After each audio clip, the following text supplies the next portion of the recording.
नमस्कार दोस्तों, आप सभी का हमारे चैनल सनातन सत्यलोक पर स्वागत है। आज हम आपको बताएंगे कि मनुष्य का भाग्य कब लिखा जाता है। दोस्तों, इस दुनिया में दो किस्म के लोग मौजूद हैं।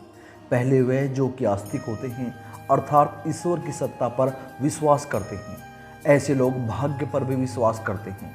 लेकिन कुछ लोग ऐसे होते हैं जो कि नास्तिक होते हैं, अर्थात वह ईश्वर पर विश्वास नहीं करते। ऐसे लोग भाग्य पर भी विश्वास नहीं करते। दोस्तों, यदि देखा जाए तो सब कुछ ईश्वर के द्वारा पहले से ही निर्धारित होता है। जब बच्चा धरती पर जन्म लेता है तो उसके जन्म से पहले ही उसके भाग्य का निर्धारण ईश्वर द्वारा कर दिया जाता है। ऐसे में कुछ लोग यह कहते हैं, जब सब कुछ हमारे भाग्य में पहले से निर्धारित है तो हमें कर्म करने की क्या आवश्यकता है। तो दोस्तों, मैं आपको बता दूं, कर्म करना बहुत ज़रूरी है, क्योंकि जो हम कर्म करते हैं इसी कर्म के आधार पर हमारा अगला जीवन निश्चित होता है। आज हम कर्म के बारे में विस्तार से जानकारी देंगे। दोस्तों, आपने श्री कृष्णा धारावाहिक जरूर देखा होगा। कंस की मृत्यु की आकाशवाणी पहले से हो चुकी थी, जिसमें कहा गया था देवकी के गर्भ से स्वयं भगवान जन्म लेंगे, जो कि देवकी का 8वें संतान होंगे और उसी के हाथों कंस का वध होगा। भविष्यवाणी के अनुसार देवकी के गर्भ से श्री कृष्ण ने अवतार लिया था और नीति द्वारा निर्धारित समय पर कंस का वध भी किया और अपने माता पिता को कारागार से मुक्त भी करवाया। तो दोस्तों, सब कुछ पहले से ही निर्धारित था।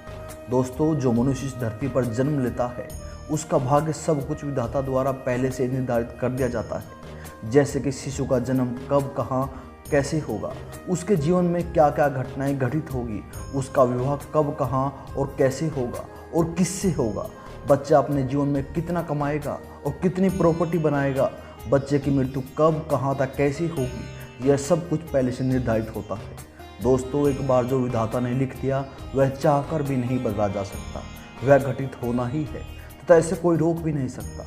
दोस्तों, रामायण आपने जरूर देखी होगी। यह पहले से निश्चित था कि भगवान राम को 14 वर्ष का वनवास मिलेगा। इसका मुख्य कारण भगवान श्री राम के द्वारा रावण का वध होना निश्चित था। दोस्तों, एक बात का ध्यान रखिएगा, आप अच्छे या बुरे जैसा भी कर्म करते हैं इसी के आधार पर आपका अगला जन्म और भाग्य निर्धारण होता है। हमारे हिंदू धर्म शास्त्रों में कर्म को प्रधान कहा गया है, क्योंकि बिना कर्म के भाग्य कहाँ बनता है। मनुष्य जीवन का असली उद्देश्य उस परम पिता परमेश्वर को प्राप्त करना है।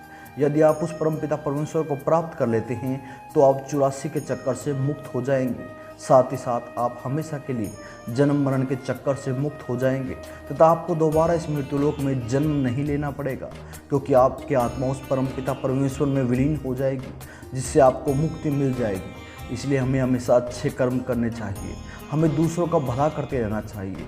यदि आपकी नज़र में कोई गरीब है, दीन है, तो उसकी आप हमेशा मदद करें। ब्राह्मण और साधुजनों का हमेशा आदर सत्कार करना चाहिए।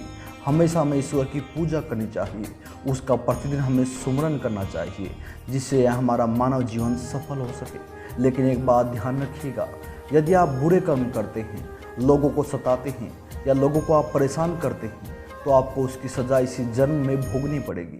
अगर आपको हमारा वीडियो पसंद आया हो तो वीडियो को लाइक, शेयर और चैनल को सब्सक्राइब जरूर करें।